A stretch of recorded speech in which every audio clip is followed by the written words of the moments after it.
আমাদের শীতকালের প্রধান মেহমান, আমাদের প্রধান অতিথি ফুলকপির রেসিপি বানিয়ে দেখাবো পেঁয়াজ ছাড়া। ফুলকপি বাজার থেকে কিনে আনার সময় একটু দেখে কিনতে হয়। সাদা একটু টাইট টাইপের ফুলকপিগুলো কিন্তু ভালো হয়। টাইট ফুলকপিতে পোকা কম ঢোকে, আর যেগুলো একটু ছাড়া ছাড়া ফুলকপি হয় সেগুলোতে পোকা থাকার সম্ভাবনা থাকে। তাও যে ধরনেরই ফুলকপি হোক, কেটে একটু নুন জলে ভিজিয়ে রাখার পরে জল ফুটলে তাতে সামান্য নুন দিয়ে আমরা কিন্তু ফুটিয়ে নিই। তারপর অল্প ফুটলেই এইভাবে জল থেকে ছেঁকে তুলে নিই। 4টে আলু নিয়ে নিয়েছি, ডুমো ডুমো করে কেটে নিয়েছি। এবারে ফুলকপি কিন্তু খুব তেল টানে, তাই পরিমাণ মতো তেল দিয়ে ফুলকপিটা, হালকা সিদ্ধ করা ফুলকপিটা অল্প ভেজে তুলে নেব। সামান্য ভাজবো, পুরো ভাজতে যাব না। আমরা ফুলকপি রান্না করার আগে এই প্রসেসেই রান্না করি।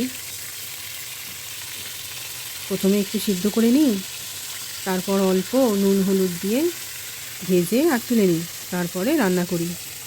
এতে অনেকেই বলে গ্যাস হওয়ার সম্ভাবনাটা থাকে না। ফুলকপি আমার এখানে ভাজা হয়ে গিয়েছে, আমি এগুলো তুলে নেব একটি জায়গায়। এবারে ডুমো করে কাটা আলুগুলো আমি ভেজে নেব। তার জন্যে সামান্য তেল দেব, খুবই সামান্য তেল দিয়ে নুন হলুদ দিয়ে আমি আলুগুলো ভালো করে ভেজে নেব। আলু ও ফুলকপি ভাজার সময়তেই কিন্তু এতে অর্ধেক সিদ্ধ হয়ে গিয়েছে। এরকম করে ভেজে রান্না করলে রান্না তাড়াতাড়ি হয়ে যায়, আর রান্নার স্বাদ কিন্তু দারুণ লাগে। এই শীতের মরশুমে ফুলকপিটা এমন একটা সবজি যাতেই দাও ভালো লাগে। শুধু ভাজা করলে তো কথা নেই, ফুলকপির পরোটা, ফুলকপি মাংস দিয়ে, ফুলকপি মাছ দিয়ে, ফুলকপি পাঁচমিশালি সবজি ভাজা, ভাপা ফুলকপি রান্না অসাধারণ লাগে। আজ এখানে আমি শুধু ফুলকপি উইদাউট পেঁয়াজ রান্না করেই দেখাবো। আলু ভাজার পর যেটুকুনি তেল ছিল সেই তেলে অল্প জিরের ফোড়ন দিয়ে, 2টো তেজপাতা দিয়ে, কাঁচা লঙ্কা দিয়ে অল্প তেলে নাড়াচাড়া করে নেব। দিয়ে দেবো এতে একটা টমেটো কুচিয়ে দেব। টমেটো খুব তাড়াতাড়ি গলে যায়, তেলে নাড়াচাড়া করতে করতেই গলে যাবে। এবারে সামান্য স্ম্যাশ করে নেব। স্ম্যাশ করে নিলে গাদ চলে আসবে। এবারে অল্প জল দিয়ে একে একে এতে মশলা দিয়ে দেব। পরিমাণ মতো নুন 1 চামচ করে, লঙ্কা, হলুদ, ধনে গুঁড়ো ও 1/2 চামচ জিরে গুঁড়ো, আর দিলাম আদা রসুন বাটা।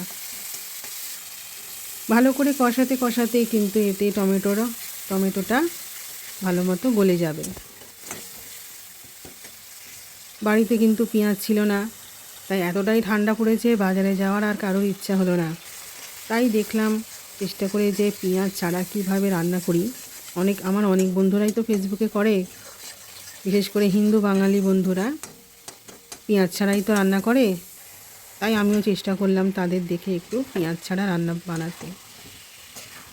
সত্যি বলবো বন্ধুরা, এতটা টেস্ট হয়েছিল। এবারে তাতে পরিমাণ মতো জল দিয়ে আমি ফুলকপি আর আলু ভাজাগুলো দিয়ে দিলাম।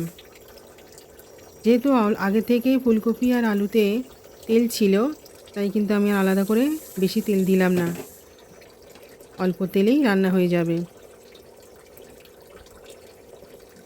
এবারে এটা আমি 15 মিনিট মতো হালকা আঁচে ঢাকা দিয়ে রান্না করতে বসিয়ে রাখবো।